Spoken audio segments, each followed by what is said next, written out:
Hey, tonight we're going to travel back to the American West of the 1800s, where dust swirls across vast open plains and the life of a cowboy was far from the glamorous adventures we often see in movies. We'll discover what it was really like to live under endless skies, riding from sunrise to sunset with nothing but your horse, your wits, and your determination to keep you alive.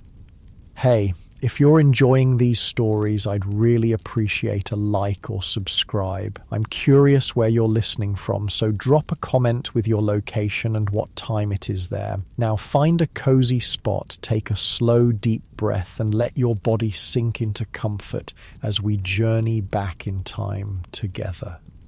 Congratulations, you've just woken up in the American West of the 1870s. The cool morning air feels crisp against your skin as you blink your eyes open to the first pale light of dawn. You're lying on a simple bedroll spread across the hard-packed earth, your back already aching from another night spent under the vast, star-filled sky. The wool blanket beneath you is scratchy against your skin, and the oilcloth you wrapped around your belongings last night is stiff and cold to the touch. Around you, other shapes are stirring, your fellow cowboys beginning to rise for another long day on the trail. Your muscles protest as you sit up and you feel every minute of yesterday's 14 hours in the saddle. Your legs are bow-shaped from years spent riding, and your hands are calloused and cracked from rope burns, weather, and endless work. You've been on this cattle drive for 3 weeks now, pushing 2,000 longhorns north from Texas toward the railhead in Abilene, Kansas. 3 more weeks to go, if the weather holds and nothing spooks the herd. The smell of coffee brewing pulls you fully awake. Cookie, the camp cook, is already busy at the chuck wagon, stoking his fire and preparing breakfast. That man might be the grumpiest soul you've ever met, but right now the rich aroma of coffee beans boiling in that big metal pot makes him seem like an angel sent from heaven. Your mouth waters at the thought of hot coffee cutting through the trail dust that seems permanently lodged in your throat.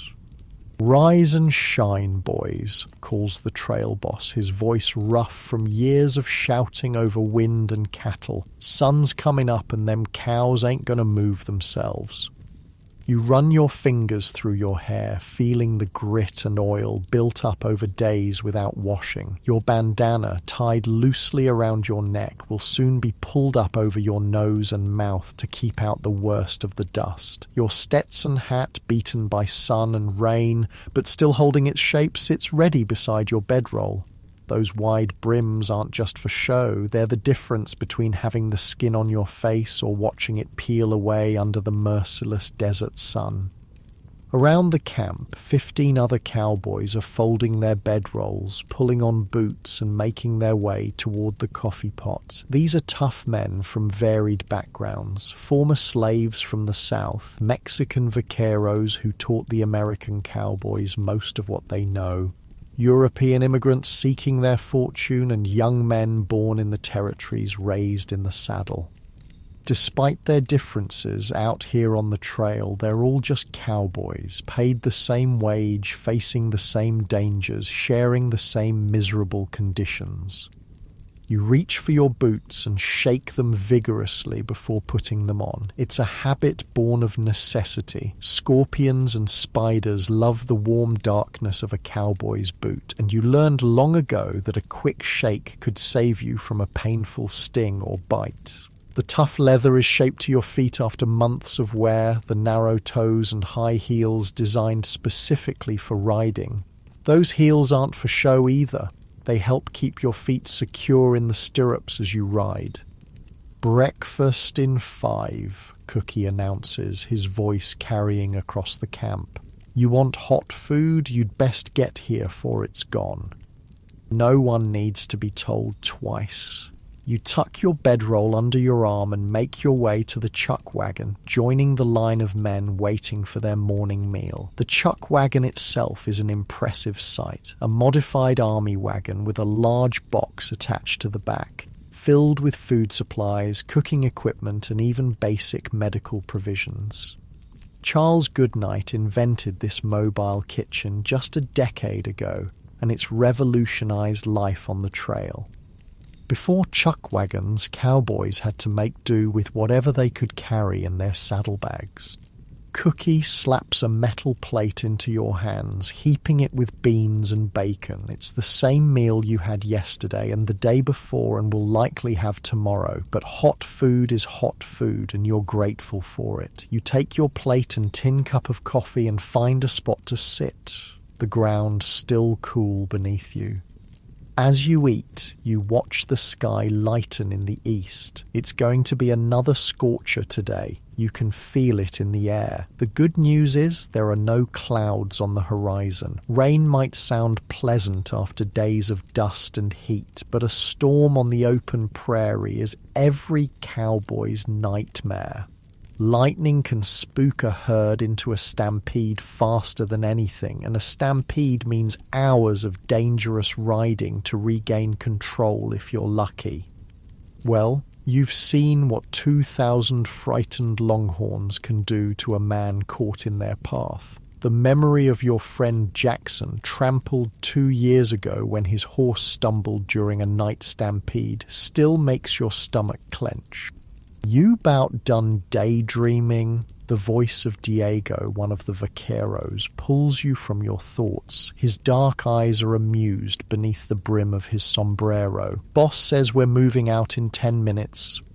You gulp down the last of your coffee, feeling the hot liquid burn pleasantly all the way down to your empty stomach. The beans and bacon are already gone. You've learned to eat quickly on the trail. Time is always in short supply, and a cowboy who dawdles over his food might find himself going hungry. Cookie takes your empty plate with a grunt that might be thanks. You head back to your bedroll, rolling it tight and tying it with practiced movements. Everything you own in the world is in this roll. A spare shirt, an extra pair of socks, a small bag of tobacco, your straight razor, and a tattered photograph of your mother. $35 in wages is carefully tucked into your boot, the accumulated payment for over a month of work. It's not much, but it's enough to keep you fed and with a roof over your head during the winter months when cattle drives stop and ranch work slows. You strap your bedroll behind your saddle and check your horse over carefully. This gelding has been with you for 3 years now, a steady mount with good cow sense. You run your hands down his legs, feeling for any swelling or heat that might indicate injury. Finding nothing concerning, you check his hooves next, picking out small stones and packed dirt. A lame horse out here could mean death, not just for the horse, but potentially for you as well. The closest town is 4 days' ride away, and no cowboy can keep up with a cattle drive on foot. Mount up! The trail boss's command rings out across the camp, and there's an immediate flurry of activity as men finish their preparations and climb into their saddles. The morning air is still cool as you swing up onto your horse, feeling the familiar creak of leather beneath you. Your body settles into the saddle like it belongs there, years of riding having shaped your muscles and bones to this position. You nudge your horse forward, taking your place in the lineup. As a mid-level hand, you'll be riding flank today, keeping the herd bunched together and chasing down any strays that try to wander off. Ahead, the point riders are already moving toward the bed ground where the cattle spent the night. In the growing light, you can see the massive herd of longhorns, some still lying down, others already on their feet and grazing on the sparse grass. Their enormous horns catch the early sun, some spreading 6 feet or more from tip to tip. These aren't the docile beef cattle of today's ranches. These Texas longhorns are half-wild descendants of Spanish cattle that have adapted to the harsh conditions of the frontier. They're lean, tough, and can be dangerous when provoked. The work of getting them moving begins, point riders circling the front of the herd while drag riders prod those still reluctant to rise. You take your position along the side of the herd, your horse alert beneath you, ready to respond to the slightest pressure from your legs. This is where experience counts, knowing how to move, when to push, when to hold back. A good cowboy can read cattle like a book, anticipating their movements before they happen. As the herd begins to move, a familiar cloud of dust rises into the air. You pull your bandana up over your nose and mouth, but you know from experience that by day's end you'll still be tasting dust with every swallow. Your eyes will be red and irritated, your skin coated with a fine layer of grit that works its way into every crease and fold of your body. There's no escaping it. Dust is as much a part of a cattle drive as the longhorns themselves. The sun climbs higher as the morning progresses, its heat intensifying with each passing hour. By midday, it feels like you're riding through an oven, the air shimmering above the prairie grass. Sweat soaks your shirt, then dries almost immediately in the hot, dry wind. Your lips crack and split, and no amount of water seems enough to quench your thirst. But the canteen at your side must last until evening, so you take only small sips, just enough to wet your mouth. Around noon, you spot a stray yearling breaking away from the herd, its lean body darting through a gap in the line. Without hesitation, you signal your horse with a slight shift of weight and pressure from your legs. The gelding responds instantly, changing direction and accelerating toward the escaping longhorn. This is what you live for. These moments of perfect communication between rider and horse, the thrill of the chase, the satisfaction of a job well done. You close on the yearling quickly, your rope already loose in your hand. With a practiced motion, you swing the lariat overhead and release, watching as the loop settles perfectly around the animal's neck. Your horse knows what comes next, bracing itself as you pull the rope taut and begin turning the stray back toward the herd. It's a dance you've performed countless times, and despite the danger, a wrong move could result in your horse falling, the rope tangling around your arm, the angry longhorn charging. There's a certain beauty to it.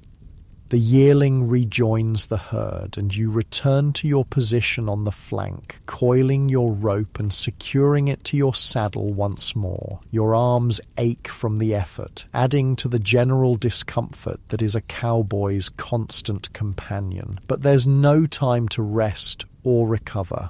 Already, another stray is making a break for freedom on the far side of the herd, and one of your fellow cowboys is racing to intercept it. The afternoon stretches endlessly before you, a monotonous cycle of riding, watching, chasing, and returning. The trail boss sets a steady pace, aiming to cover 15 miles before making camp for the night. It doesn't sound like much, but moving 2,000 cattle across open country is slow work. Too fast, and the animals will lose weight, becoming less valuable at market. Too slow, and you risk running short on water or grass, or being caught by early winter storms further north. As the sun begins its descent toward the western horizon, your thoughts turn to the evening ahead. There will be another meal of beans and bacon, perhaps with biscuits if Cookie is feeling generous. There will be coffee strong enough to stand a spoon in, as the cowboys like to joke. There will be an hour or two of rest before night watch begins. Every man takes his turn, standing guard over the herd during the night, alert for predators, rustlers, or anything that might startle the cattle into a stampede. Tonight, you're on second watch, which means a few hours of sleep before being woken around midnight. It's not ideal. Third watch would allow for more uninterrupted rest, but it's better than first watch, which comes immediately after dinner and leaves you struggling to stay awake in the saddle the next day. The trail boss signals for the herd to be turned slightly eastward toward a small creek that should provide water for the night. Finding good bed grounds is a critical skill. The site needs water, enough grass to feed 2,000 hungry cattle, and ideally some natural features that help contain the herd. Tonight's spot looks promising, with the creek on one side and a gentle rise of land on another that will make it easier to keep the longhorns together. As the sun touches the horizon, painting the sky in brilliant oranges and reds, the day's ride finally comes to an end. The cattle, thirsty after hours of movement, head eagerly for the water. Cowboys position themselves strategically around the herd, ensuring that the animals don't bunch too tightly at the creek and that none wander too far in search of better grazing.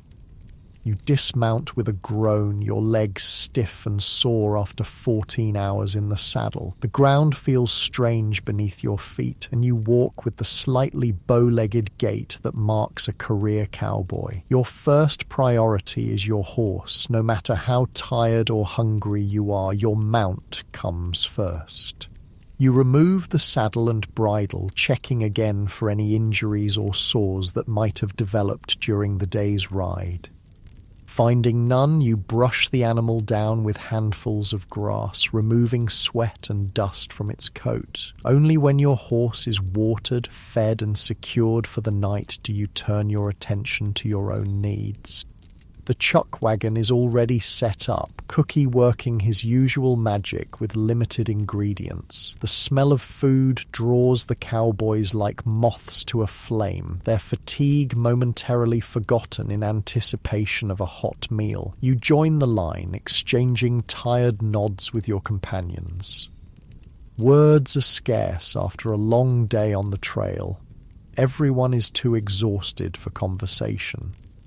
With plate in hand, you find a spot to sit, your body sinking gratefully to the ground. The beans and bacon taste better than the finest restaurant meals simply because you're so hungry. You eat slowly now, savoring each bite, knowing that once the food is gone, sleep beckons. Around you, other cowboys do the same, some already lying back on their bedrolls, boots still on, hats pulled over their faces to block the last light of day. As darkness falls completely, the night watch prepares to ride out. 4 men for the first shift, moving slowly around the perimeter of the herd, singing softly to the cattle. A cowboy's singing voice might not win any contests in town, but out here it serves a vital purpose. The steady, rhythmic sound helps keep the cattle calm and lets them know where the riders are, preventing startled reactions when a horse approaches in the darkness. You spread your bedroll on a relatively flat piece of ground, not bothering to remove your clothes. Only your boots come off, set carefully beside you where they can be pulled on quickly if needed. The night air is cooling rapidly, a blessed relief after the heat of the day. But it means the temperature might drop uncomfortably low before morning. You pull your blanket up, using your saddle as a pillow, and gaze up at the stars emerging in the darkening sky. This is the moment when the hardships of a cowboy's life seem worth it. Lying beneath a canopy of stars so bright and numerous they seem close enough to touch, the soft sounds of cattle and horses in the background, the vast openness of the frontier stretching in all directions. Despite the aches in your body, the perpetual hunger, the dangers that lurk around every corner, there's a freedom here that can't be found in the increasingly crowded cities back east. Your eyelids grow heavy as exhaustion claims you. Tomorrow will bring another day just like this one. Dust, heat, endless riding, and the constant vigilance required to keep 2,000 half-wild longhorns moving in the right direction. But for now, sleep beckons, promising a few hours of relief before your watch begins.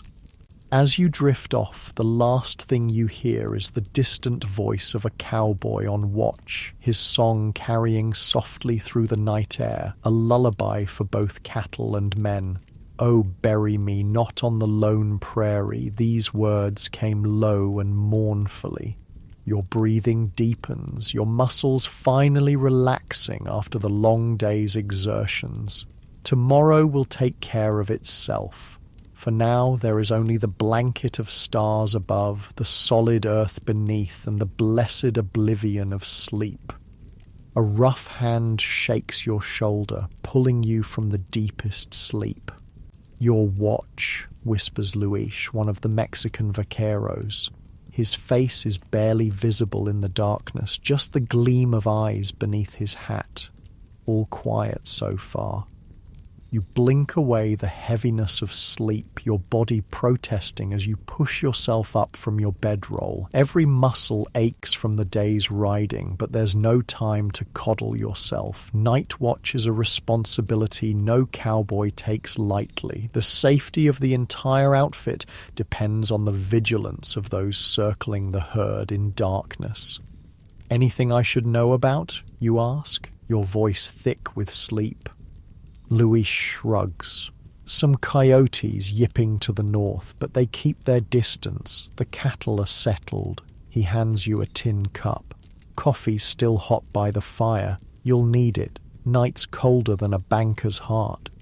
He's right about that. The temperature has dropped dramatically since sunset, the way it always does in the open country. Your breath forms small clouds in the air as you pull on your boots and reach for your coat. It's the same wool coat you wear all year, but tonight you're grateful for its weight against the chill. The fire has burned low, just glowing embers with occasional flames licking upward. Cookie sleeps nearby in his own bedroll, ready to rise before anyone else to prepare breakfast. You pour yourself coffee from the pot kept warming at the edge of the fire. It's thick and bitter, but the heat of it between your palms is welcome, and the strong brew will help keep you alert during your watch.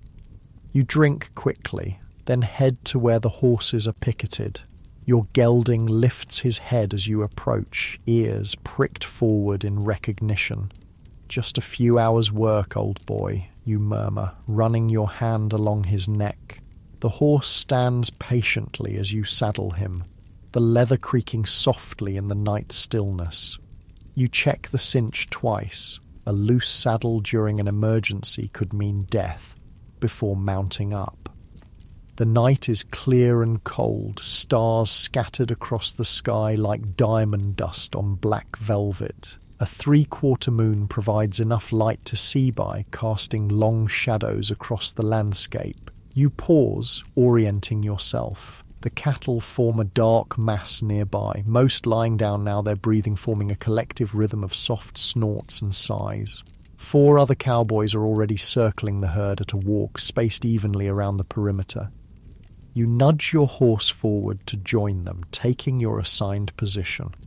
Night watch follows a simple pattern. Ride slowly around the herd, singing or humming softly to let the cattle know you're there and stay alert for anything unusual. Sometimes it's peaceful work, almost meditative in its repetition. Other times, especially during storms or in Indian territory, every sense remains painfully sharp, every shadow potentially hiding danger. Tonight seems peaceful enough. The cattle are settled, and the only sounds are the soft shuffling of your horse's hooves through the prairie grass, the occasional lowing of a cow, and the distant call of a nighthawk. You begin to hum a familiar tune, just loud enough for the nearest cattle to hear. The song's words speak of home and lost love, common themes in cowboy ballads that reflect the loneliness of life on the trail. Your circuit takes you past Jose, another night rider, who tips his hat in silent greeting. Neither of you speaks. Loud voices can startle the herd, and out here sound carries far in the still night air. Besides, there's an unspoken understanding among cowboys that night watch is a time for reflection, for private thoughts and memories of places and people left behind. Your mind wanders as you ride, remembering how you came to this life 5 years ago. You were just 17 then, a farm boy from Missouri with dreams of adventure. The reality of cowboy life quickly proved far less romantic than the stories. The brutal work, the constant danger, the poor pay. the mind-numbing boredom interspersed with moments of sheer terror. Yet something about this life has kept you here, passing up opportunities for more comfortable work in the growing frontier towns. Perhaps it's the freedom, or perhaps it's simply that after years in the saddle you no longer know how to live any other way. A movement catches your eye, something dark slipping through the shadows at the edge of the herd. You tense, hand moving instinctively to the revolver at your hip, but then relax as you recognize the distinctive silhouette of a coyote. The small predator is smart enough to keep its distance from the massive longhorns, likely hoping to scavenge droppings or perhaps catch a rabbit flushed by the herd's presence. You adjust your position slightly in the saddle, trying to find a more comfortable seat. Your back aches from the long hours of riding, and your legs have that peculiar mixture of numbness and pain that comes from too much time in the saddle. Cowboys joke about being more comfortable on a horse than on their own feet, but the truth is that neither option offers much relief after weeks on the trail. The night deepens around you, the temperature continuing to drop. Your fingers grow stiff with cold inside your gloves, simple leatherwork gloves that offer little protection against the chill but at least prevent rope burns during the day. You flex them repeatedly, knowing that in an emergency you'll need full dexterity to handle your rope or gun. Time passes with agonizing slowness during night watch. There's nothing to mark its passage except the gradual movement of stars across the sky and the slow circuit you make around the sleeping herd. Your mind plays tricks on you sometimes, shadows seeming to move or take shape, only to resolve into harmless bushes or rocks when you look more closely. Staying alert without giving in to jumpy nerves is a skill that takes years to develop. A soft sound catches your attention, not from the herd but from the darkness beyond. You strain your ears, trying to identify it. There it is again, the distinctive snort of a horse but not one of yours. Your heart rate quickens as you scan the surroundings. It could be nothing. A wild Mustang passing through, or it could be trouble. Indians sometimes, rustlers more often, hoping to cut out a few cattle from the edges of the herd under cover of darkness. You make a subtle signal to Jose, who's riding the next section of perimeter. He's heard it too, his posture alert as he subtly changes his course to investigate. You do the same from your side, both of you careful not to show alarm that might spook the herd. Your right hand rests lightly on your revolver now, ready but not drawing yet. A stampede would be more devastating than the loss of a few cattle, so caution guides your movements. The sound doesn't repeat, and after a tense quarter-hour of hypervigilance, you begin to relax slightly. Perhaps it was a wild horse after all, or even just the wind playing tricks. Still, you remain more alert for the rest of your watch, eyes constantly scanning the darkness beyond the herd. Hours pass this way in cold, saddle-sore vigilance. Your back develops a deep ache that no shifting of position can relieve. Your eyes burn with fatigue and you fight to keep them from closing. This is when night watch becomes truly difficult, fighting your body's desperate need for sleep while maintaining the focus needed to protect the herd.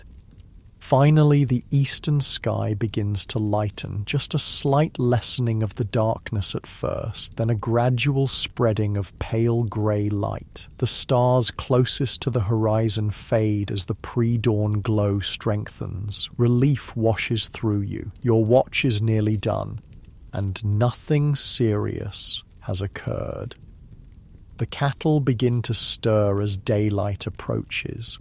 Some standing and beginning to graze, while others remain recumbent, reluctant to start the day.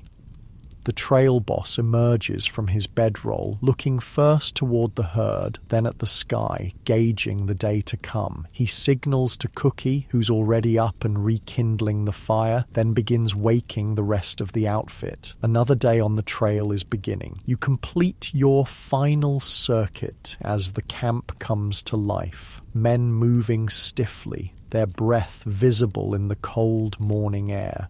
Diego rides out to relieve you, his face still creased with sleep. "Anything?" he asks. "Thought I heard a horse about halfway through the watch," you report. Nothing came of it. He nods, taking your place as you ride back to camp. You're bone-tired now, the kind of exhaustion that makes your whole body feel leaden. But there's no rest for you yet. The day's work is about to begin, and night riders are expected to pull their weight just like everyone else. You'll catch sleep the next night, assuming you're not assigned to watch again.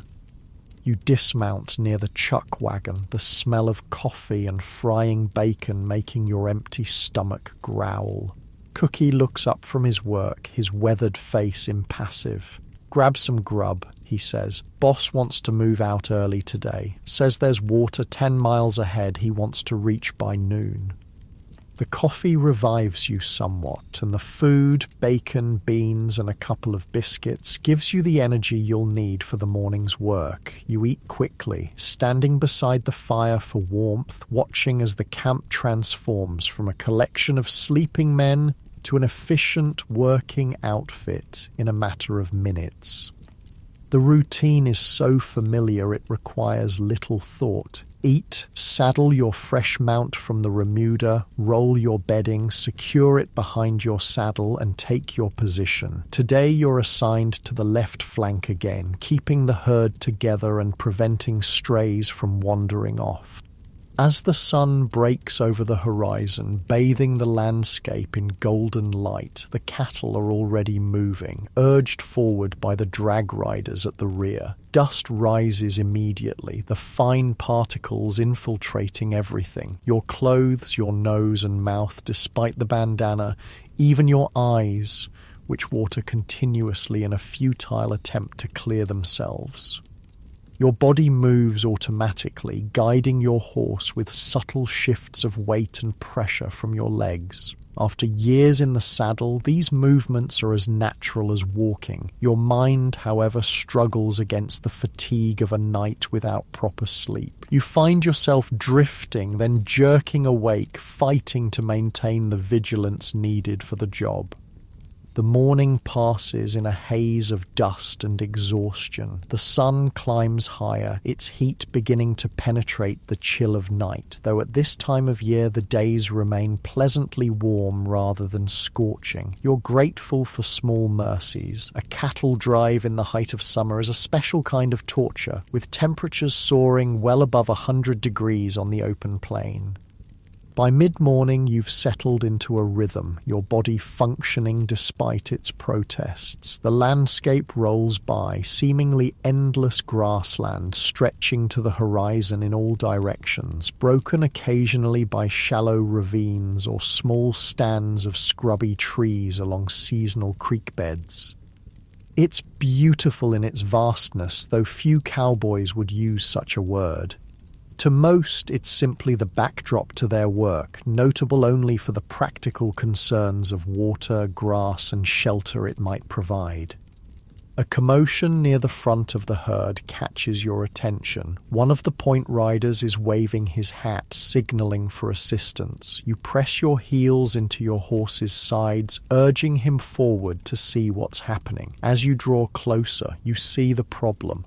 A section of the herd has balked at crossing a small ravine, causing a bottleneck that threatens to split the drive.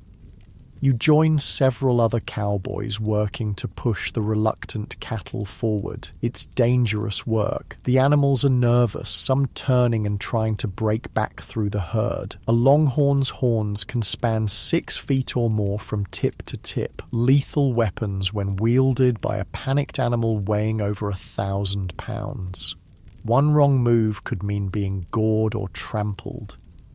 Your horse knows the work well, darting in to turn a cow back toward the ravine, then quickly retreating before the animal can respond. You use your rope, twirling it overhead to create noise and movement that helps direct the cattle. Gradually, the leaders find their way down the gentle slope of the ravine and up the other side, and the rest begin to follow.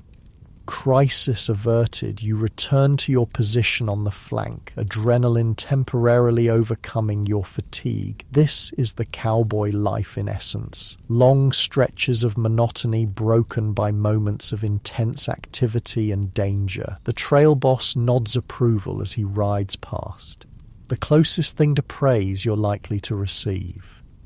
By midday, as promised, the drive reaches a small stream. The water isn't much, a shallow ribbon winding through the prairie, but it's enough for the cattle to drink and for the men to refill their canteens. The animals crowd toward the water, jostling for position, while cowboys work to ensure they don't bunch too tightly and risk injuring themselves or damaging the stream banks. You take the opportunity to splash water on your face, washing away some of the trail dust. The cool liquid is a blessed relief against your sun-warmed skin. You drink deeply, then refill your canteen, carefully securing the cap. Water is precious out here, never to be wasted or taken for granted. There's no real break for lunch. Cowboys eat in the saddle during the day, usually jerky or hardtack carried in their pockets. The only proper meals come at breakfast and dinner when the chuck wagon is set up. You chew a strip of jerky as you ride, the tough, salty meat requiring determined jaw work. It's not satisfying, but it keeps hunger at bay and gives you something to focus on besides your exhaustion. The afternoon stretches before you, the cattle moving at a steady pace across the rolling grassland. Your fatigue returns with a vengeance, your eyelids feeling weighted, your head nodding despite your best efforts. This is the dangerous time, when tired cowboys make mistakes that can cost lives. You pinch yourself, bite the inside of your cheek, anything to stay alert. The landscape begins to change subtly as the drive moves northward. The grass grows a little thicker here, and occasional stands of cottonwood trees mark the courses of streams. You're leaving the arid plains of Texas behind, moving into territories that receive more rainfall. It's good cattle country, and under different circumstances you might appreciate the changing scenery. Today, however, your world has narrowed to the immediate needs of staying awake and doing your job. A movement to your right catches your attention, a rabbit bursting from cover, startled by the approaching herd. In an instant, your hand drops to your revolver, drawing and aiming before conscious thought intervenes. You catch yourself just before firing, the instinctive reaction a testament to both your training and your jumpiness from lack of sleep. Slowly, you return the weapon to its holster, heart pounding, aware of how close you came to causing the very stampede you're meant to prevent. Jumpy today, ain't ya? The voice belongs to Tom, a veteran cowboy riding nearby. His weathered face shows amusement rather than concern. Night watch'll do that to a man. Keep your iron holstered unless you want the boss to tan your hide. You nod, embarrassed but grateful that no real harm was done. Tom's right. Firing a gun near the herd without cause is one of the cardinal sins of cattle driving, potentially triggering a stampede that could kill men and animals alike. The trail boss would indeed have harsh words, or worse, for such a mistake. How much farther you reckon to Abilene, you ask, hoping conversation will help keep you alert. Tom squints at the horizon. 3 weeks if the weather holds. Could be longer if we hit trouble. Trouble could mean anything from flooded rivers to Indian attacks to the dreaded Texas fever that sometimes struck northern cattle exposed to the seemingly healthy longhorns. The reminder of your destination brings mixed feelings. Abilene means the end of the drive, payment for your work and the luxuries of town, a real bed, a hot bath, maybe a visit to a saloon for whiskey and cards. But it also means decisions about what comes next. Finding work for the winter, perhaps signing on with another outfit for the return journey south, or trying your luck at something else entirely. Some cowboys dream of saving enough to buy their own small herd someday, but the meager wages make that dream distant for most. Your thoughts are interrupted by a shout from the right flank. A section of the herd has spotted better grazing and is beginning to drift in that direction, threatening to break away. You spur your horse forward to help turn them back, grateful for the activity that forces alertness. Working together with 3 other cowboys, you manage to redirect the wandering cattle back toward the main body of the herd. The sun begins its westward descent, the quality of light changing as afternoon transitions toward evening. Long shadows stretch across the prairie, and the heat of the day begins to dissipate. You're beyond tired now, operating on instinct and determination alone. Each hour feels like 3, and you find yourself repeatedly counting the time until the day's drive will end and you can finally sleep. Finally, as the sun approaches the horizon, the trail boss signals for the herd to be turned toward a suitable bed ground for the night. It's a good spot, a gentle depression in the land with a small stream along one edge, providing both water and some natural containment for the cattle. The animals, tired from the day's journey, move willingly toward the water and the relatively lush grass that grows along its banks. The outfit works with practiced efficiency to settle the herd for the night. The chuck wagon has already arrived and set up, Cookie working over his fire to prepare the evening meal. The smell of food, beans again, but with salt pork tonight instead of bacon, and maybe biscuits if you're lucky, makes your stomach growl with anticipation.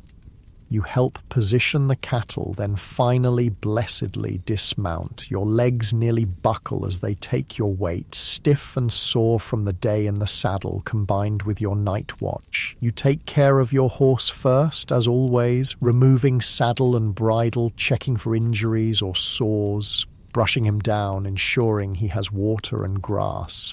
Only then do you drag yourself toward the chuck wagon, every step an effort. You look like you've been dragged through hell backwards, observes Cookie as he hands you a plate. It's not sympathy. Cowboys don't do sympathy, just a statement of fact. Feel like it too, you admit, accepting the food gratefully. You find a spot to sit, your body sinking heavily to the ground. The food is simple but hot and filling, exactly what you need. Around you, other cowboys eat with the focused intensity of men who know the value of a meal that isn't jerky or hardtack. Conversation is minimal, everyone is tired, and tomorrow will bring more of the same. The trail boss approaches as you're finishing your food, stopping beside you. "You're off watch tonight," he says, his tone making it clear this isn't a favor but a practical decision. "Get some sleep, need you sharp tomorrow." You nod gratefully, too exhausted for words. As soon as you've finished eating and returned your plate to Cookie, you unroll your bedding and prepare for sleep. The sun has fully set now, the temperature dropping rapidly. You don't bother removing your clothes, just your boots, placed carefully within reach for quick access if needed. Your revolver goes under your folded jacket, which serves as your pillow. Around you, the camp settles for the night. Men talk quietly, some mending torn clothing or repairing equipment by the firelight. Others smoke, the sweet smell of tobacco mingling with the wood smoke from the fire. The night watch prepares to ride out, checking their gear and mounting up with quiet efficiency. You lie back, looking up at the stars emerging in the darkening sky. Despite the aches in your body and the bone-deep fatigue, there's a certain peace in this moment. The vastness of the sky above, the solid earth beneath, the knowledge of a job done as well as possible under difficult circumstances. These things bring their own satisfaction. Your eyelids grow heavy, the voices around you fading as sleep approaches. Tomorrow will bring more dust, more danger, more monotony interspersed with moments of intense activity. But for now, there is only the welcome oblivion of rest, pulling you down into darkness as completely as a stone sinking in deep water. Your last conscious thought is gratitude for the food in your belly, the relative safety of the camp, and most of all for the gift of sleep uninterrupted by watch duty. Then consciousness fades and you drift into dreams of green valleys and clear streams far from the dust and danger of the trail. Morning comes too soon, the first grey light of dawn filtering through your closed eyelids. For a moment, you lie still, savouring the last remnants of sleep before the day's demands begin. Your body feels heavy against the ground, muscles stiff and sore from weeks of hard riding. The air is cool against your face, carrying the scents of dew-dampened grass, wood smoke from the rekindled fire, and the earthy smell of cattle that permeates everything on a drive. Around you, the camp is already stirring. Cookie bangs pots at the chuck wagon, his way of announcing that breakfast will soon be ready. Men grunt and groan as they rise, their bodies protesting after another night on the hard ground. No one speaks much at this hour. Words come later after coffee has worked its magic. You push yourself up, wincing at the various aches that make themselves known. Your lower back feels particularly tight this morning, and your right shoulder throbs where you landed on it after being thrown from your horse last month. Old injuries and new ones blend together after years on the trail, creating a map of pain that every experienced cowboy carries with him. The trail boss stands near the fire, conferring with Cookie and studying the sky. There's a heaviness to the air this morning, a certain quality to the light that suggests weather might be coming. Not good news, rain can turn a simple cattle drive into a nightmare of mud, irritable livestock, and the constant threat of stampede. You pull on your boots and make your way to the chuck wagon, joining the line of men waiting for coffee. Diego hands you a tin cup of the steaming black liquid, strong enough to stand a spoon in, as cowboys like to say. The first sip burns your tongue, but sends a welcome jolt of warmth through your system. By the third sip, you're beginning to feel human again. Cookie dishes out breakfast. Beans again with salt pork and biscuits. It's the same meal you've eaten countless times, but hunger makes it taste good enough. You find a spot to sit, nodding greetings to the men around you. Conversation is still minimal, most of the outfit focused on eating and mentally preparing for the day ahead. River crossing today, announces the trail boss, his voice carrying across the camp. A collective groan rises from the men. River crossings are among the most dangerous parts of any cattle drive, combining deep water, nervous animals, and countless opportunities for disaster. About 10 miles ahead, want to hit it by mid-afternoon, get across before sundown. You finish your breakfast quickly, knowing there's extra work to be done if a river crossing is coming. Every man in the outfit will need to be alert and ready, every horse steady and reliable. The trail boss begins assigning positions for the day's ride, placing his most experienced hands at critical points around the herd. You'll take left point, he tells you, a position of responsibility that both flatters and concerns you. Point riders lead the herd, setting the pace and direction. It's skilled work that requires good judgment and quick reflexes. The boss must have noticed your handling of yesterday's ravine crossing, or perhaps he's just short-handed and needs every capable rider he can get. You saddle your horse with particular care this morning, checking every strap and buckle twice. A equipment failure during a river crossing could be fatal, not just for you, but potentially for other men caught in the resulting chaos. Your gelding seems to sense the importance of the day, standing unusually still as you tighten the cinch and secure your bedroll behind the saddle. By the time the sun breaks fully over the horizon, the outfit is mounted and ready to move. The cattle are already on their feet, grazing the last bits of grass before being urged forward. You take your position at the left front of the herd, alongside Manuel, an experienced vaquero who will ride right point. Between you, you'll guide 2,000 longhorns toward the river crossing ahead.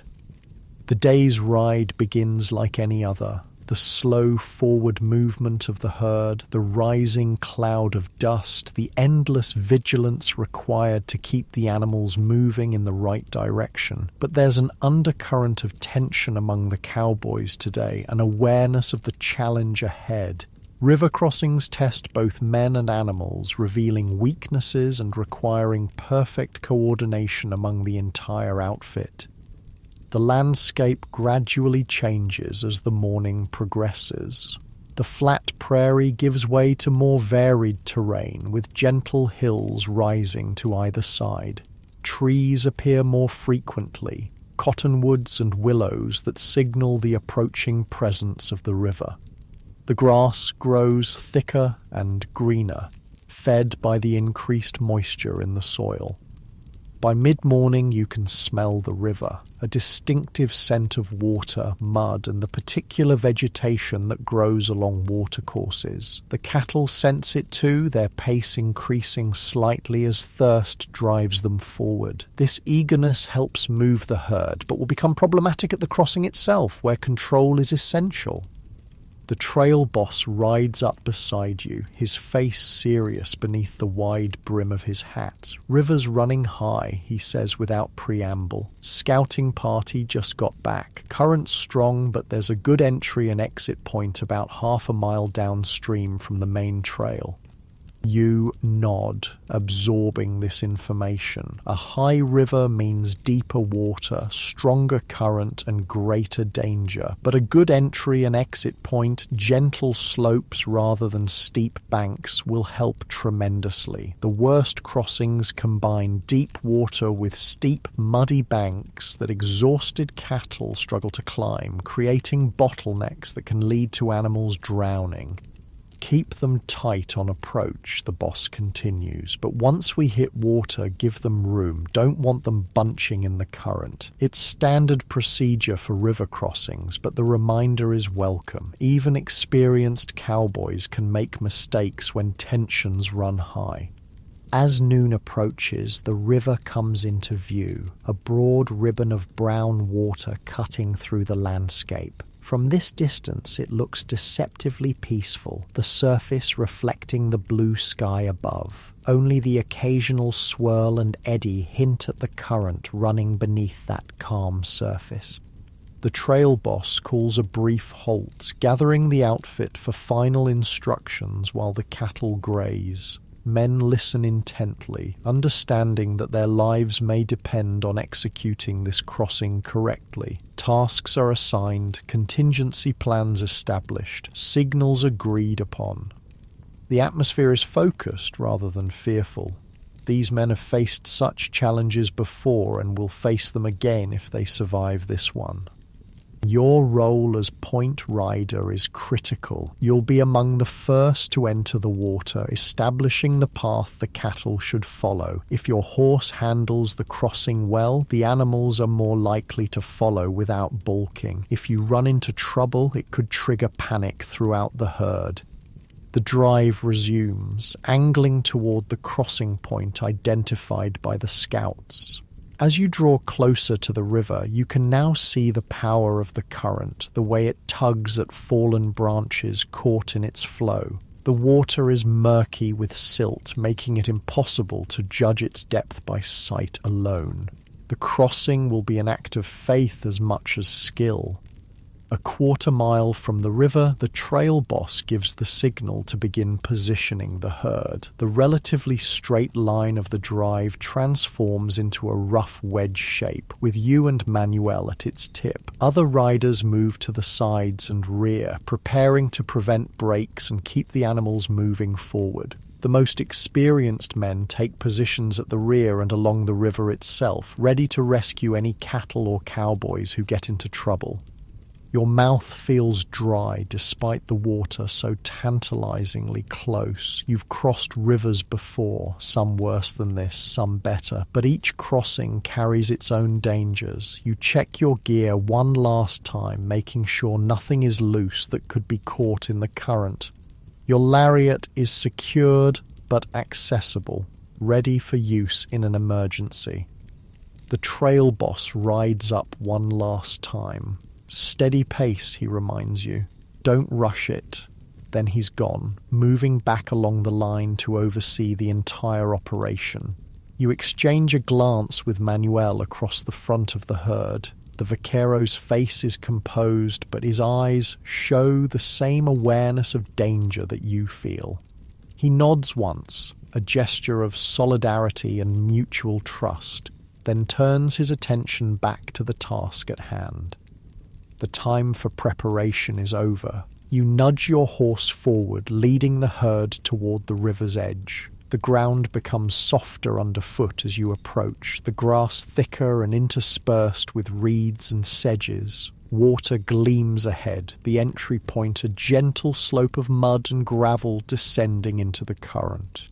Your horse hesitates briefly at the water's edge, a natural caution that you respect but must overcome. You urge him forward with gentle pressure from your legs, speaking softly in encouragement. Easy now, boy. Nothing to it. We've done this before. The gelding steps into the river, water swirling around his fetlocks, then his knees as he moves deeper. The footing is still good, firm rather than muddy, and his confidence grows with each step. Behind you, the lead cattle follow, their massive horned heads held high above the water. The river gets deeper quickly, the bottom dropping away. Soon your horse is swimming, his powerful shoulders working beneath you as he fights the current. Water rises to your knees, cold even through your tough canvas pants. You keep your feet in the stirrups. Contrary to normal practice when a horse falls, during a river crossing it's better to stay connected to your mount, your fates literally tied together. The current pushes against you, stronger than it appeared from the shore. It takes constant correction to maintain your direction toward the exit point on the far bank. You can hear splashing and occasional bellows behind you as the cattle enter the water en masse, but you dare not take your attention from your own crossing. Halfway across, the current intensifies, channeled by an unseen depression in the riverbed. Your horse struggles, swimming hard but being carried downstream. You fight the instinct to panic, keeping your body relaxed and your weight centered. Panicking now could doom you both. For a moment, it seems the current might win, sweeping you far downstream from the exit point. Then your horse finds new strength, his powerful legs churning through the water with renewed determination. Gradually, stroke by stroke, he regains ground against the flow. The water begins to shallow, your horse's hooves occasionally scraping bottom. Hope rises as you approach the far bank. The exit point is visible now, a gentle slope of gravel leading up to solid ground. Your horse feels it too, his efforts becoming more purposeful as solid footing comes within reach. With a lunge, he leaves the main current, water streaming from his sides as he gains the shallows. A few more strides and you're out, your boots and legs soaked but otherwise unharmed. You immediately turn to watch the herd, assessing how the crossing is progressing. The scene behind you is controlled chaos. Hundreds of cattle in the water at once, their huge horns visible above the surface like a bizarre floating forest. Cowboys ride alongside the struggling animals, keeping them moving in the right direction, occasionally darting in to turn a stray back toward the exit point.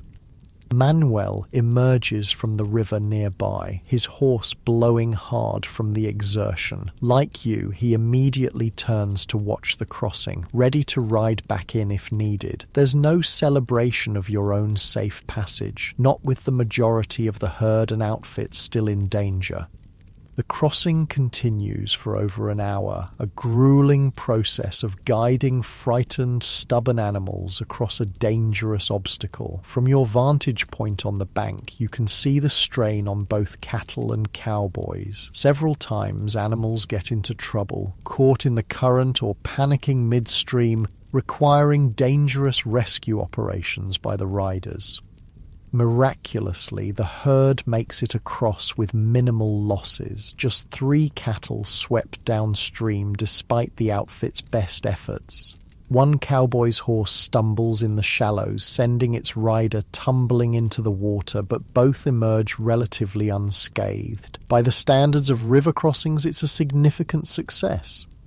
The trail boss is the last to cross, ensuring every animal and man is safely on the far shore before risking his own passage. When he finally rides clear of the water, a subtle relaxation passes through the outfit. No one speaks of their relief. Cowboys don't acknowledge fear, even after the fact.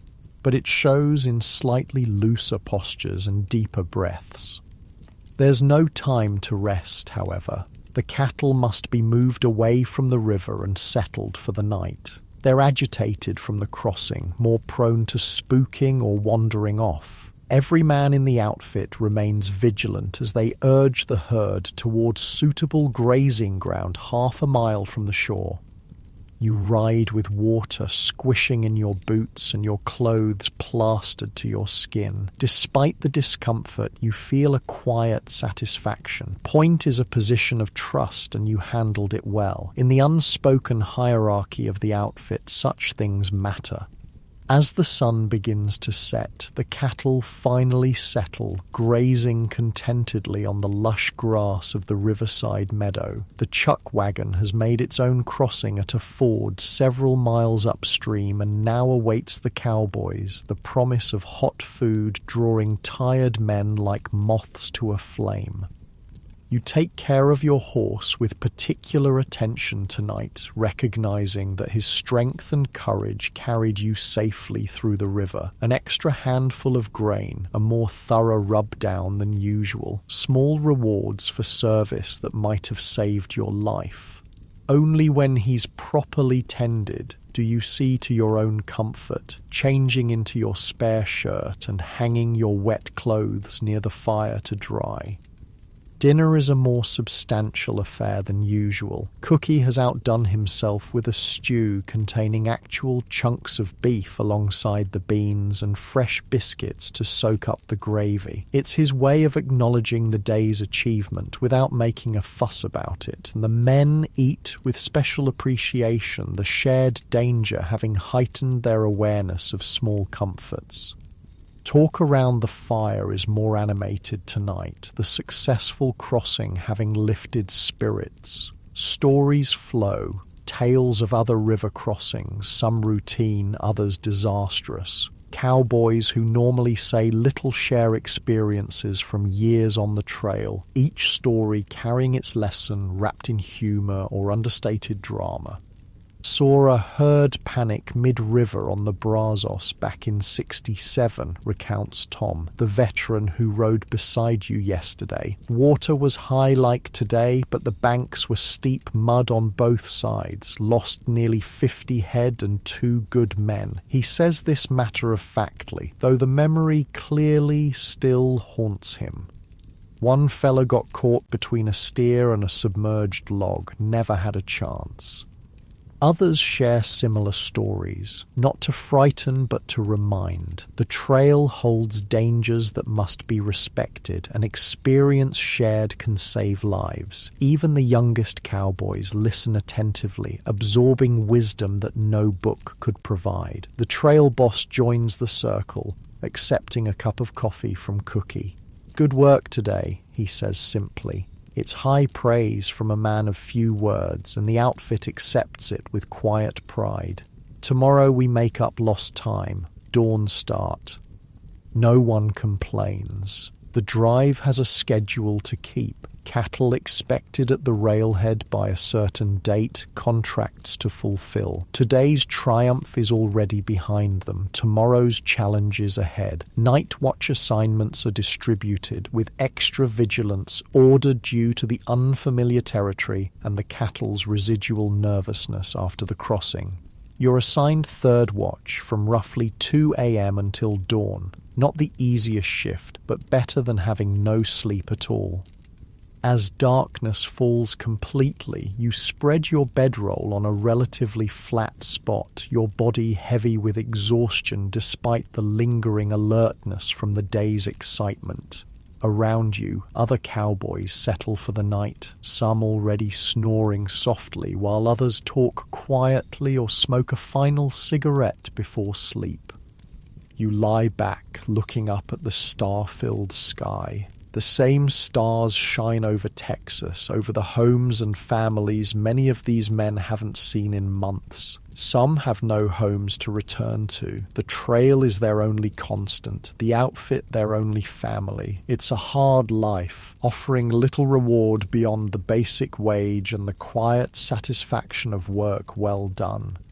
Yet there's a freedom to it that few other occupations can match. No walls confine you. No boss looks over your shoulder every minute. Your worth is measured in practical skills and reliability, not social standing or book learning. For men unsuited to town life or conventional work, the trail offers a place where they can belong, their eccentricities accepted as long as they pull their weight. These thoughts drift through your mind as sleep approaches. Tomorrow will bring its own challenges. Another 20 miles if the boss has his way. More dust, more aches, more moments of danger balanced with hours of monotony. But tonight, with the river successfully crossed and your belly full of the best meal in weeks, contentment outweighs concern.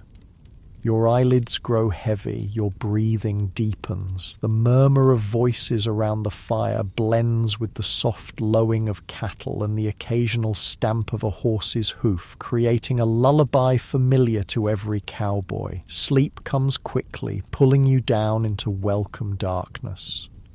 It seems only minutes later when a hand shakes your shoulder, though your body tells you hours have passed. "Your watch," whispers a voice in the darkness. You blink awake, momentarily disoriented. The camp is silent now, the fire burned down to embers that cast just enough light to see by. The moon hangs low in the western sky, suggesting it's indeed close to 2 a.m. Your third watch duty has arrived. Rising stiffly, you pull on your boots and reach for your coat. The night air has a definite chill, especially with the river so close. You check your revolver by feel, a habit so ingrained you do it without conscious thought, then make your way to where the horses are picketed. Your mount greets you with a soft nicker, remarkably fresh considering the day's exertions. You saddle him quickly, your fingers working by touch and memory in the dim light. Minutes later, you're riding toward the herd, relieving a tired cowboy who's been circling since midnight. "All quiet," he reports. "Couple of coyotes yipping to the east, but they're keeping their distance."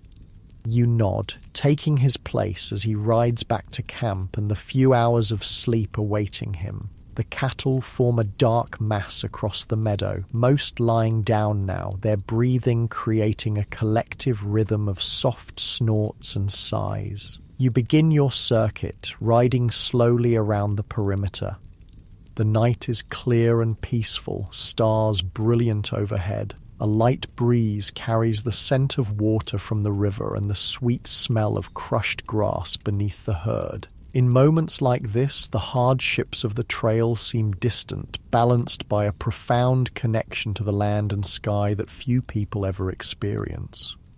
You hum softly as you ride, a tuneless sound meant to let the cattle know you're there. Watching over 2,000 half-wild longhorns might seem like an impossible task for one man, but experienced cowboys know that calm, well-fed cattle rarely cause trouble at night unless startled.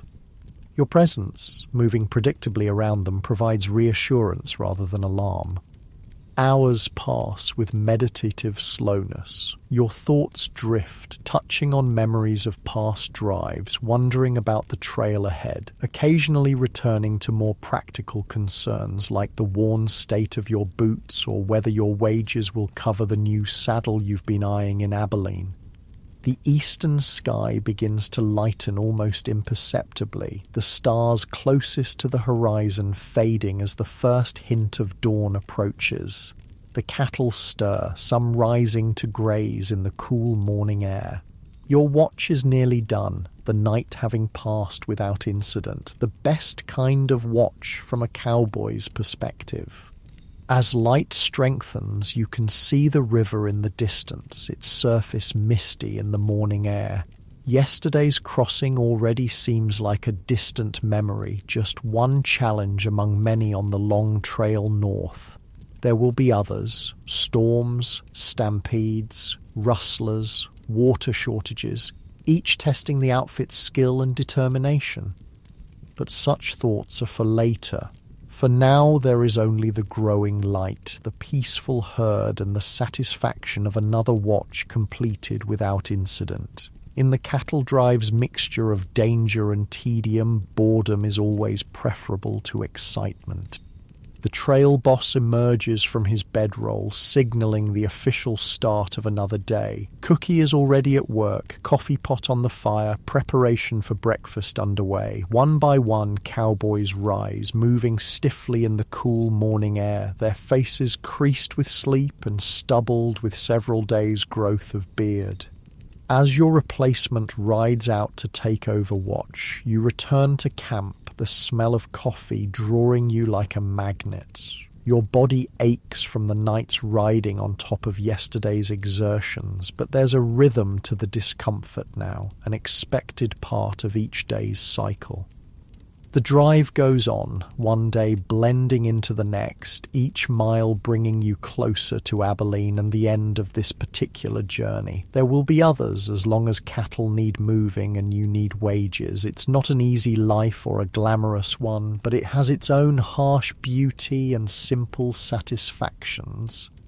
As you dismount near the chuck wagon, accepting a cup of steaming coffee from Cookie's gnarled hands, you reflect that for all its hardships, there are worse ways to live than under the open sky, doing work that demands your best and tests your limits each day. The trail has claimed many good men and will claim more before the era of great cattle drives ends. But for now, it offers a place where you belong, a purpose that makes sense, and companions who understand the unspoken code of the cowboy life. The sun breaks over the horizon, bathing the landscape in golden light. Another day on the trail begins. 2 weeks have passed since the river crossing. 2 weeks of dust and monotony, broken only by the occasional excitement of a wandering steer or threatening weather. The cattle have settled into the rhythm of the drive, moving with less resistance each morning, bedding down with familiar routine each night. The cowboys, too, have found their pattern, the same faces around the fire each evening, the same aches in their bodies each morning, the same endless horizon stretching before them. But today, something is different. There's a subtle shift in the outfit's energy, a barely perceptible straightening of tired shoulders, a slightly quicker pace to morning preparations. The reason is simple. Abilene lies just 2 days ahead. After weeks on the trail, the end is finally in sight. "Reckon I'll get me a bath first thing," declares Tom as he saddles his horse. "Then maybe a shave and a haircut. Make myself presentable before hitting the saloons." His weathered face cracks into a rare smile at the thought. "Presentable?" scoffs Diego good-naturedly. Gonna take more than soap and scissors to make you fit for decent company, viejo. The men laugh, the banter lighter than it's been in weeks. Even the trail boss seems less stern this morning, his customary frown softened by the knowledge that his responsibilities will soon be fulfilled, the herd delivered, his men paid. You feel it too. That mixture of anticipation and relief that comes with approaching the end of a long journey. Your thoughts drift to the simple pleasures awaiting you in town. A real bed with clean sheets, hot food that isn't beans or salt pork, maybe a letter from home at the post office.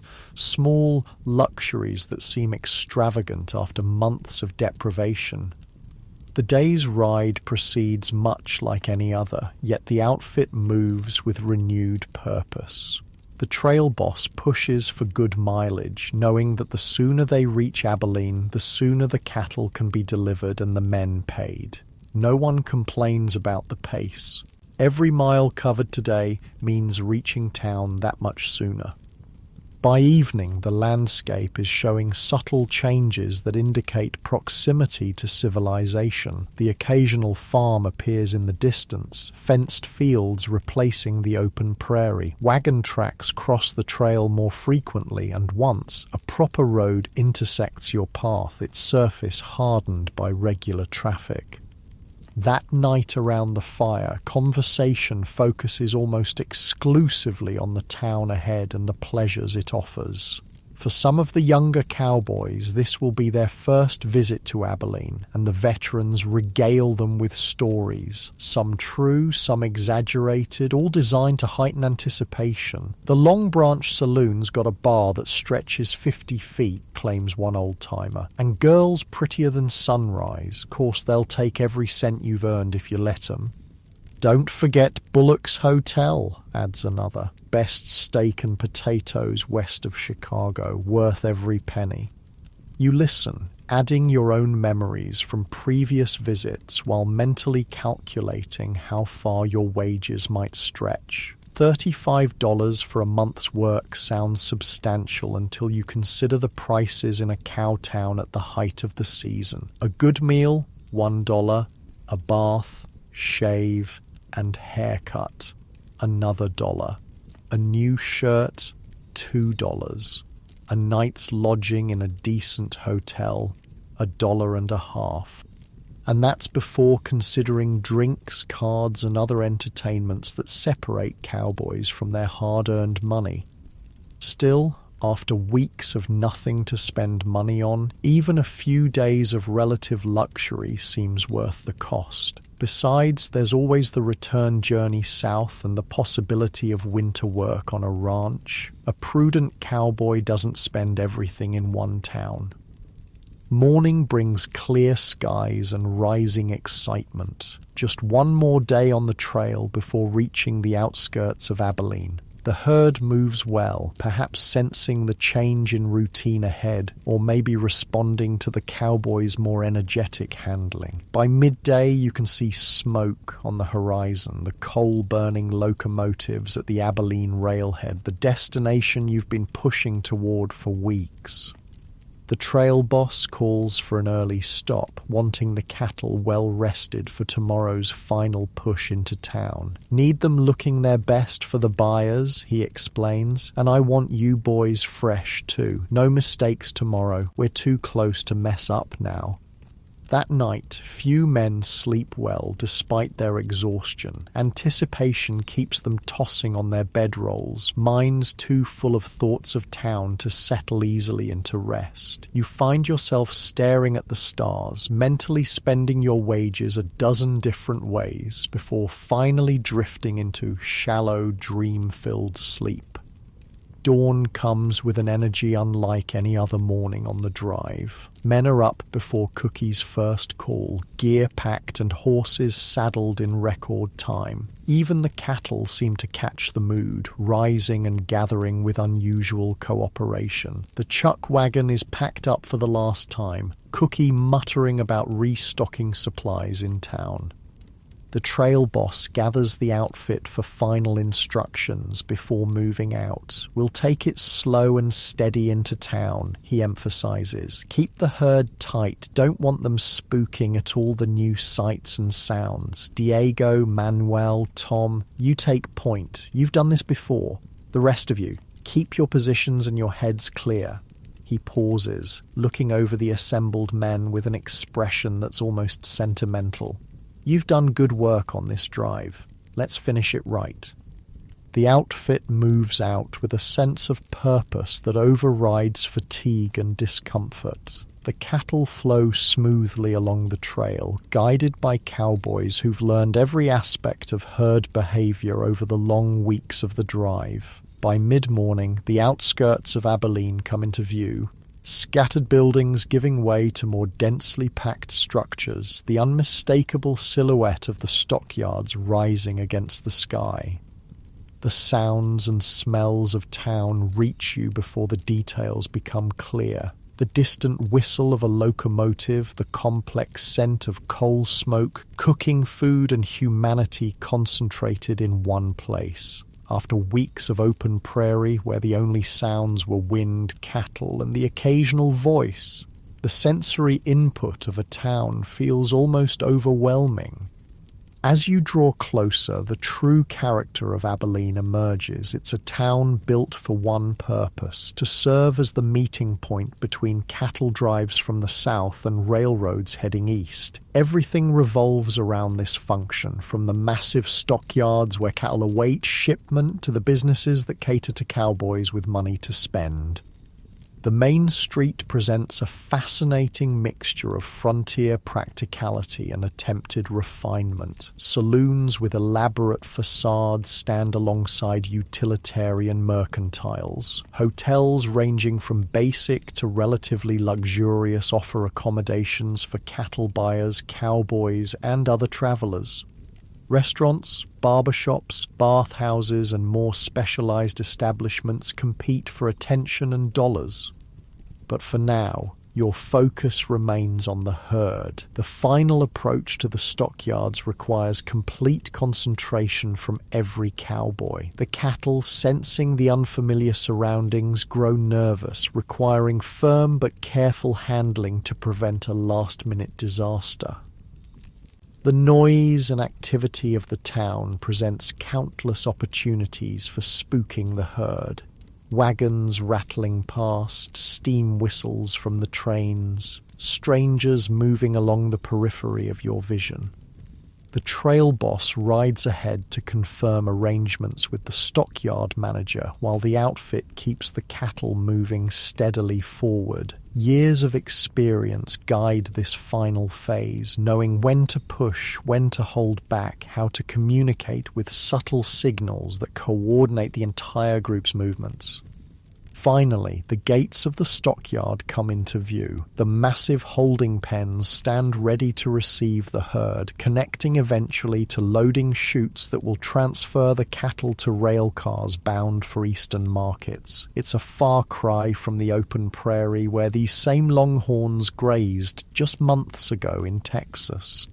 With practiced efficiency, the outfit guides the herd through the gates and into the designated pens. Cowboys position themselves strategically, ensuring the cattle flow in the right direction and don't bunch too tightly at the entrance. It's hot, dusty work, but the end is literally in sight, lending energy to tired bodies.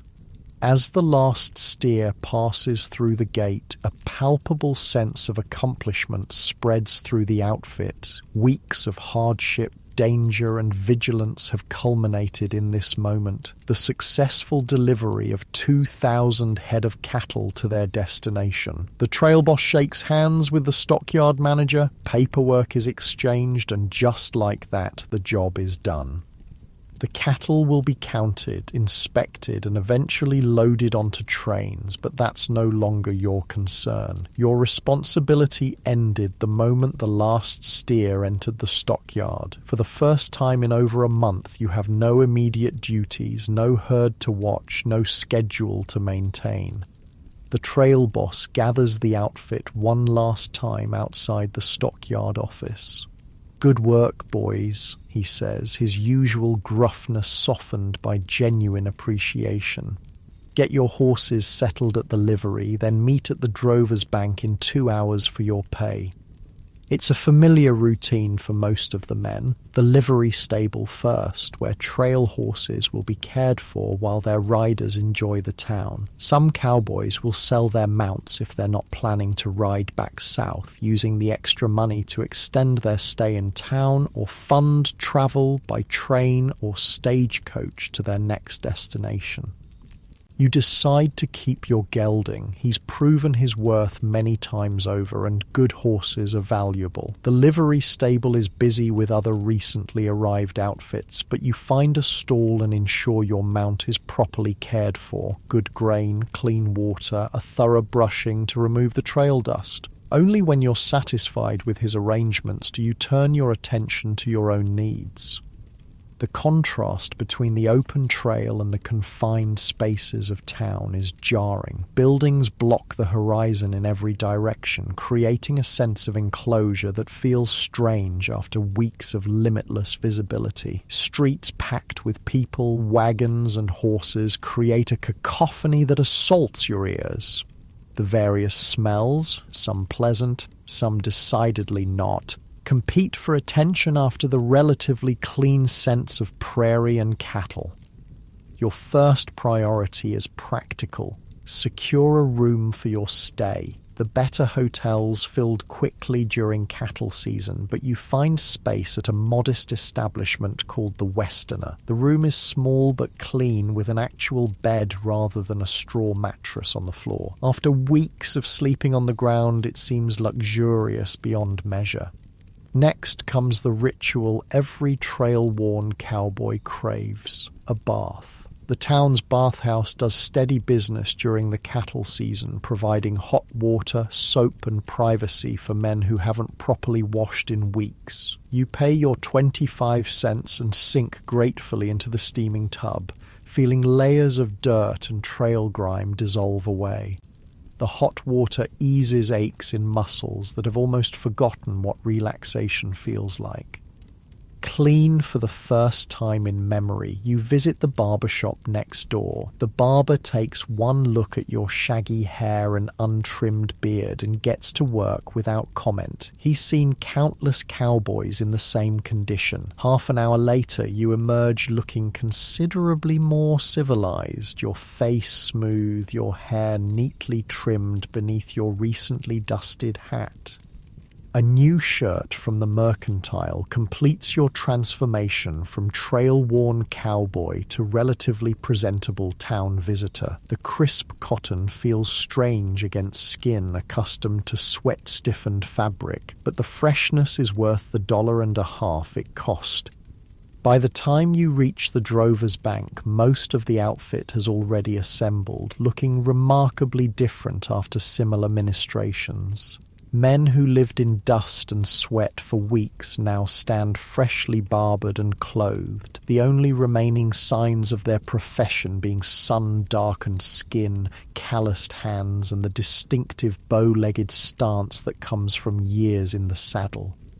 The trail boss handles the paperwork inside, then emerges with a stack of banknotes. One by one, he calls each cowboy forward, counting out the agreed-upon wages plus any bonuses earned for special duties. When your name is called, you step up and receive your pay. $35 for the month's work, plus a $5 bonus for your performance at the river crossing and on-point duty. It's not a fortune, but in your hand it represents the tangible reward for weeks of hardship and risk. With money in your pocket and no immediate responsibilities, the town opens before you like a book of possibilities. The outfit disperses quickly, each man following his own inclinations. Some head directly for the saloons, thirsty for whiskey and company after the isolation of the trail. Others seek out the telegraph office to send word of their arrival to family or the post office to check for waiting letters. A few of the more prudent hands visit the bank first, depositing portions of their earnings for future needs. You decide food comes first. Real food that isn't beans or trail-tough beef. The Prairie Rose restaurant offers a cattleman's special that proves irresistible. A thick beefsteak, potatoes with butter, fresh bread, apple pie and coffee, all for 75 cents. After weeks of Cookie's limited trail menu, the flavors seem almost overwhelming, each bite a reminder of the civilized pleasures you've been missing. Stomach satisfied for the first time in memory, you step back onto the busy street. The sun is lowering toward the western horizon, and Abilene is coming fully to life. Saloons fill with cowboys from various outfits, their boisterous laughter and occasionally raised voices spilling onto the street. Piano music drifts from open doors, competing with the general din of conversation, clinking glasses and boots on wooden floors. You find yourself drawn to the Long Branch Saloon, where several members of your outfit have already gathered. The interior is dim after the bright sunshine outside, the air thick with tobacco smoke and the smell of whiskey. A long bar stretches along one wall, just as the old-timer described, though perhaps not quite 50 feet long. Tables scattered throughout host card games of varying seriousness, while women in colourful dresses circulate among the customers, encouraging drinks and companionship at inflated prices. Diego waves you over to a table where he sits with Manuel and two other hands from your drive. A half-empty bottle of whiskey stands in the center of the table, glasses distributed around it. "There he is," Diego calls. "Man of the hour, our point rider himself." The others raise their glasses in a mock salute, and you find yourself grinning despite your preference for less attention. "Sit down. Have a drink," Manuel says, pushing an empty glass toward you. "We were just remembering that river crossing, the way you handled your horse through that current. Magnifico." You accept the glass and a generous pour from the bottle, the whiskey burning pleasantly down your throat. After weeks of nothing stronger than coffee, the alcohol hits quickly, creating a warm glow that relaxes muscles still tense from the trail. Conversation flows easily among men who've shared hardships and triumphs, their shared experiences creating bonds that transcend their varied backgrounds. As evening deepens into night, the saloon grows more crowded and rowdy. Cowboys from different outfits eye each other with varying degrees of friendliness or suspicion, old rivalries and territorial disputes simmering beneath surface civility. Town marshals make regular rounds through the establishments, their badges gleaming in the lamplight, their presence a reminder that Abilene maintains at least a veneer of law and order.